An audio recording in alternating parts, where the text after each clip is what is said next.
Continuamos en Quienes Quieren a través de Diamante FM 98.7 y TN1. Nos acompaña en este día el ministro de la Suprema Corte de Justicia, doctor Jorge Chediak. Ministro, uno de los temas que se está planteando a nivel político en nuestro país en estos días, no le voy a hablar de política porque usted no puede hablar de política, es si deben conocerse o no los estados patrimoniales de las personas vinculadas al ámbito público, ya que hoy la única obligación que existe en Uruguay es que sea público el estado de patrimonio del presidente de la República y del vicepresidente de la República. Si ven usted y los funcionarios judiciales de diferentes jerarquías tienen que declarar su patrimonio, no son conocidos por la población.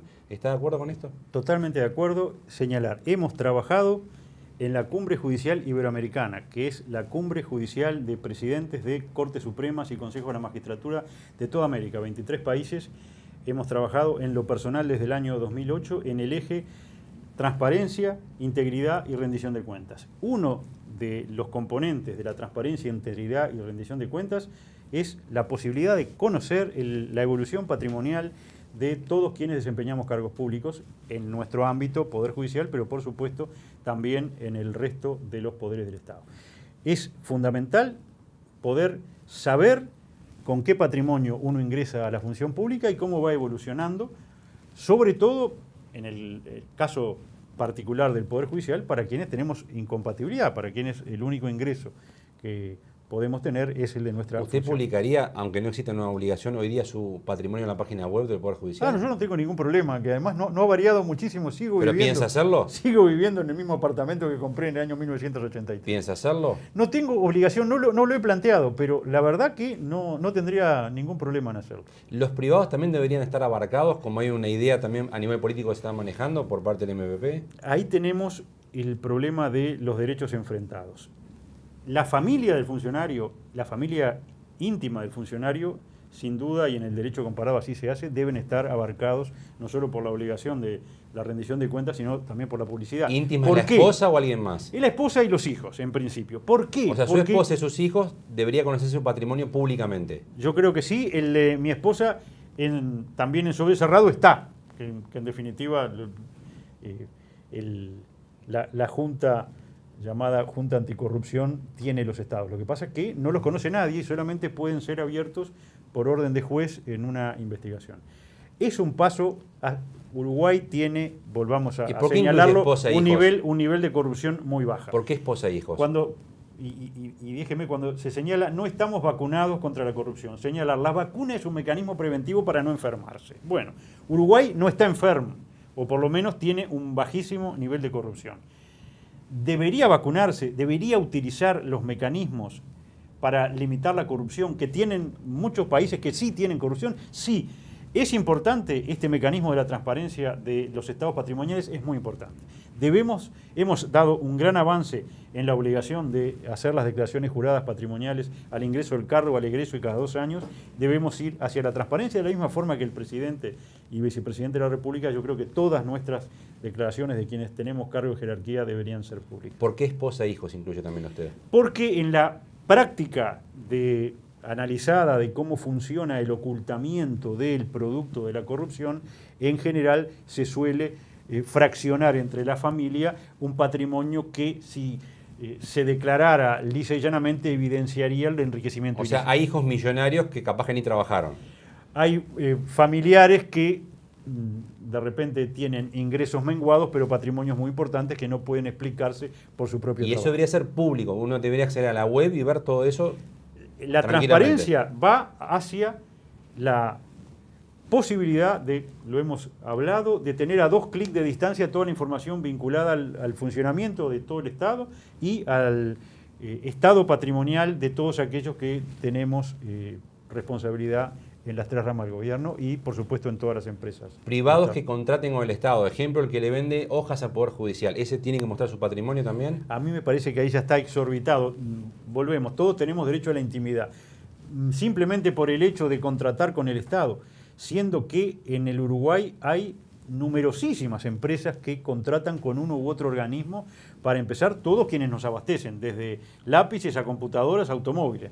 Ahí ya tendríamos prácticamente la mayoría de quienes tienen empresas con una obligación de transparencia. No conozco ningún país que haya llegado tan lejos. ¿Eso violaría algún derecho de ese particular?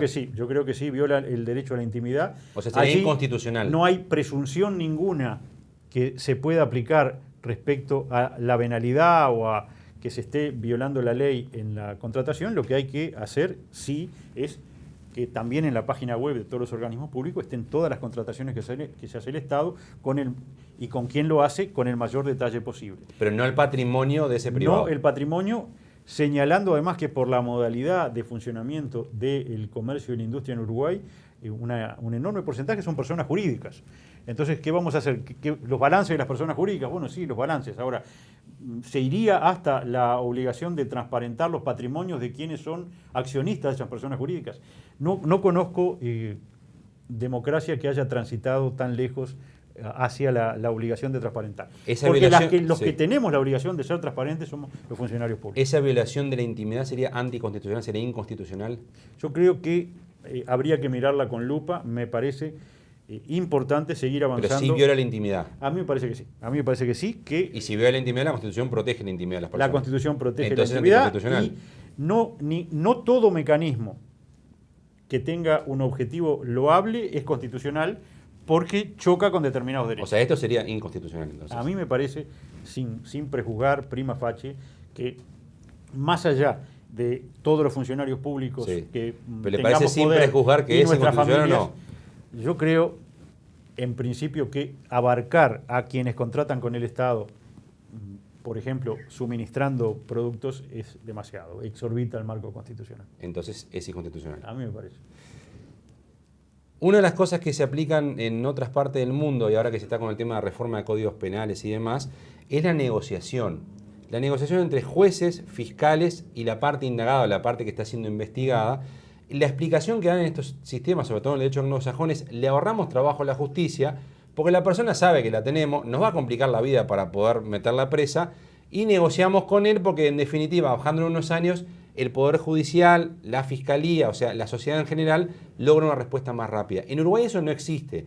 En Uruguay depende básicamente de que el fiscal pida una pena y el juez la dé o no la dé. Exacto. ¿Usted está de acuerdo con que eso se aplique en Uruguay? Sí, estoy de acuerdo. Es un corolario, una consecuencia del principio de oportunidad. Hoy tenemos el principio de legalidad que obliga a perseguir todos aquellos delitos que podamos perseguir. Decimos, bueno, tenemos la obligación de perseguir el 100%, no perseguimos el 100%, perseguimos todos aquellos que podemos. Pero además tenemos la obligación de perseguir, en principio, todos.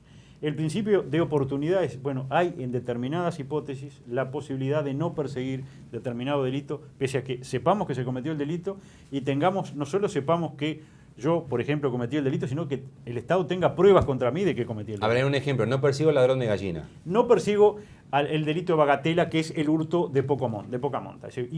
Y sin embargo, yo sé, tengo la prueba, estaba grabado, lo vimos en el gallinero, y había justo una cámara, ahora que hay cámaras en todo lado. Pero se llevó una gallina, pero bueno, no muevo el sistema judicial. No vamos a mover el sistema judicial por esto. Y lo ponemos además. Y se dice, y el juez ratifica, entra esta hipótesis, está dentro de aquellas hipótesis que la ley habilita para aplicar el principio de oportunidad, que quiere decir no ir penalmente contra esa persona, no articular pretensión, sí está. Bueno, perfecto.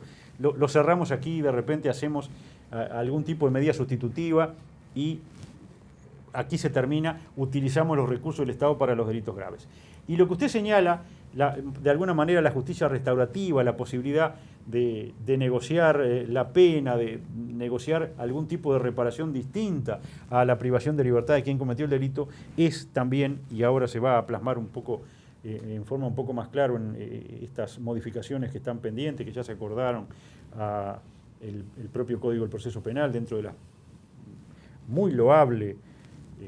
el muy loable acuerdo que ha logrado la totalidad, creo que en una salvedad, la totalidad del espectro político del Estado, así que en eso debemos estar orgullosos de que se haya transitado ese camino. Bueno, dentro de eso se va a plasmar más la posibilidad de suspender el proceso para negociar. Y entonces un poco lo que usted señalaba. Bueno, no vamos a seguir adelante este proceso si usted se comporta de determinada manera los próximos años, si usted restaura de alguna manera, con trabajo, como sea, los efectos dañosos de este delito y nos ahorramos seguir adelante con el juicio y privarlo de libertad. ¿Negociaría con un indagado, con una persona investigada, reducirle años con tal de que confiese que cometió ese delito? Eso una vez que que esté plasmada la reforma legislativa no lo va a hacer el juez, lo va a hacer el fiscal. O sea, la negociación es entre las partes. Las partes en el proceso es el acusado de cometer un delito y su defensa y el acusador público. Pero va a estar establecido específicamente. Va a estar establecida la posibilidad de hacer una negociación, exactamente. Y ahí, si le tocaba 10, bueno, confesaste, doy 5 y van con ese acuerdo al juez y el juez firma abajo, como quien dice. Exactamente. Si está dentro como se ve en la película. Si está dentro de las hipótesis que la ley habilita, sí. ¿Qué beneficio tiene? Bueno, no utilizamos todos los dispendiosos recursos que llevar adelante un proceso requiere, no corremos el riesgo de no, al final del proceso, no tener la prueba suficiente, la persona se allana a determinada condena menor y dejamos un poco el gasto de recursos aquí para dedicarnos al resto de los delitos. No va a implicar que sea un delator, un buchón, como se dice habitualmente, simplemente que admita que cometió el hecho. Eso es la negociación entre quien está acusado de cometer un delito y quien persigue, que es el Ministerio Público. La otra situación es el estímulo para denunciar a otros. Pero la primera que hablamos no incluye esto. O sea, no es que identifique a otro, no. Es simplemente que él admite el hecho. Es simplemente que admita y se someta a determinadas medidas alternativas, sustitutivas, y se llega a un acuerdo y no se sigue adelante todo el proceso. No se empieza con las audiencias, etc. Señor Ministro de la Suprema Corte de Justicia, doctor Jorge Chediak, gracias por ser parte de Quién es Quién. Siempre el agradecido soy yo y buenas noches a todos. Gracias también a usted por acompañarnos en un programa más. Le recordamos, como siempre, de Quién es Quién. Se repite los días viernes, 10 de la mañana en Diamante FM 98.7. Dios mediante, entonces nos encontramos en un próximo Quién es Quién. Gustavo Vanescayan, quien le habla de salud. Le recuerda que esto ya es historia.